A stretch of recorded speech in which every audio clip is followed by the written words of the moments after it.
Expresso do Dia. Muito bem, Lucas e ouvintes do Expresso Sonoro, chegamos mais uma vez aqui com o Expresso do Dia e infelizmente o assunto não é bom, né? Essa guerra que está em andamento entre Israel e Irã, já com a participação também dos Estados Unidos. E muita preocupação no mundo pelo desenrolar dessa guerra, um dos aspectos, com certeza, a economia. E para falar sobre esse assunto, e particularmente aqui também o possível medida do Irã, né, com o fechamento lá do Estreito de Hormuz, eu recebo aqui no Expresso Sonoro, no Expresso do Dia, o professor Argemiro Luiz Brum. Professor, seja bem-vindo mais uma vez. Primeiro, a sua preocupação em relação à guerra e os desdobramentos para a economia mundial e, claro, aqui mais propriamente para a nossa economia. Bom dia, bem-vindo aqui ao Expresso Sonoro. Bom dia a todos os ouvintes, uma satisfação. E de imediato dizer que é uma grande preocupação, sem dúvida nenhuma. Como toda e qualquer guerra, né, que se estabelece de caráter mundial, essa, embora esteja ainda regionalizada, né, mas ela tem um caráter muito mais amplo do que aquela região do Oriente Médio apenas, já que envolve o Irã, e o Irã é um grande produtor e exportador de petróleo, né, e, bom, Israel não tem essa produção, mas como todo mundo sabe, apoiado decisivamente e constantemente pelos Estados Unidos, a ponto de os Estados Unidos entrar na guerra neste último final de semana, né? Entrou de forma, vamos dizer assim, tecnológica, com aviões e tudo mais, né? Não é uma guerra tradicional daquelas que a gente estava, às vezes, acostumado a ver em filmes, né?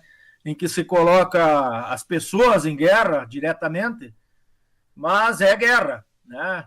Ataques de bombas importantes e tudo mais, destruição, morte de pessoas, principalmente de civis, normalmente, né? E infelizmente, e isso causa uma tribulação grande, né? Vai atrapalhar consideravelmente a economia mundial e é gerador de inflação mundial, é gerador de distúrbios de preços, é gerador de uma série de coisas que vem vindo por aí e que podem vir de forma mais aguda, dependendo da extensão dessa guerra, ou estancar, ou dar um impacto mais de curto prazo, e depois as coisas se acalmam em função de que, bom, vem a tentativa de acerto, de paz, ou alguma coisa assim. Vamos ter que esperar um pouco para ver onde é que vai parar isso aí, né?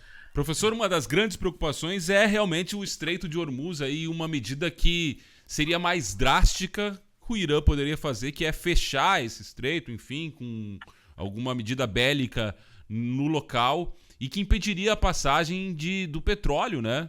De boa parte do petróleo que sai dessa região para o mundo inteiro. Caso isso aconteça, que desdobramento poderia ter para a economia mundial e o que o Brasil poderia fazer para se precaver diante disso, já que também é um produtor de petróleo? Bom, o Estreito de Hormuz ele é muito próximo, fica aí aproximadamente 30 e poucos quilômetros da fronteira do território iraniano, né? Entre o território que vem da Palestina e o território iraniano. É um estreito aí, então, de 30 e poucos quilômetros, né, de mar, e obviamente o Irã tem muita presença ali, tem muita participação nesse estreito, controla bastante esse estreito, evidentemente. E por ali, como você disse, passa aproximadamente 20% do petróleo mundial que sai daquela região, principalmente. Mas o cálculo é de 20% da circulação de petróleo do mundo. Então não é pouca coisa. Um quinto do petróleo do mundo passa por ali. E se o Irã vier em represália a esses ataques que vem sofrendo agora, principalmente com a presença dos Estados Unidos, vier a fechar o Estreito de Hormuz, vai encarecer ainda mais o petróleo. Primeiro, a guerra já provocou um estouro dos preços internacionais do petróleo, né? Até o dia 12 de junho, na véspera do início dos ataques ali, nós tínhamos um petróleo a 68 dólares o barril, até um pouco menos do que isso em alguns momentos, no mercado internacional. agora já está por volta de $80 o barril. Né? E se vier a fechar o Estreito de Hormuz, o custo disso aumenta consideravelmente, porque a rota de transporte, não só do petróleo, mas também de alguns grãos, gás também igualmente, o gás passa por ali, vai ter que ser maior, vai ter que mudar a rota, outro itinerário, isso tem custo, tem frete maior, uma série de coisas, sem falar do próprio risco da guerra em si, né? E aumentando o custo, aumenta o preço do petróleo também. Muitos analistas da área petrolífera mundial, né, que eu acompanhei agora na virada da semana, início da semana, dão conta de que se isso vier a acontecer e o conflito se estender um pouco mais, não seria surpresa se o barril fosse a $120, $130 em termos de preço, né? Ou seja, de 80 já saltaria aí mais uns $40, $50, né? Então dá para imaginar a inflação mundial que teremos aí, inclusive o Brasil, né? Porque o Brasil é exportador de petróleo graças ao pré-sal, mas é muito importador também de petróleo e derivados, como gasolina, diesel, e isso tem uma bola de neve, embora não se importe diretamente de lá, mas esse fato lá impacta no preço internacional do produto em qualquer que seja o lugar, né? E aí vamos ter uma pressão inflacionária muito mais aguda, né?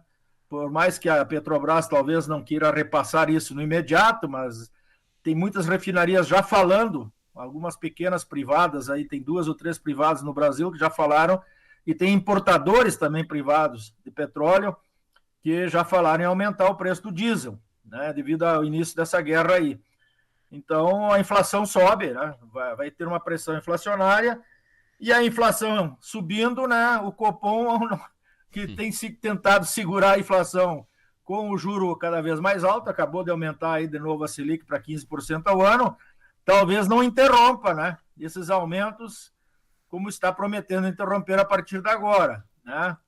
E veja que a linguagem do Copom, né? Ele fala em interromper, não em finalizar os aumentos.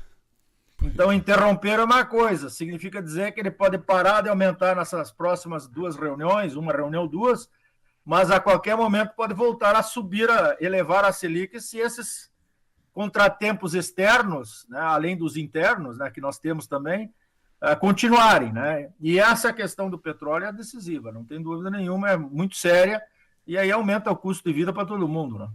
Existe alguma outra medida que o governo possa tomar, o governo brasileiro, professor, para se precaver, para evitar essa inflação aqui, caso, claro, essa guerra perdure e medidas mais drásticas como esse fechamento, né, do Estreito de Hormuz possa acontecer?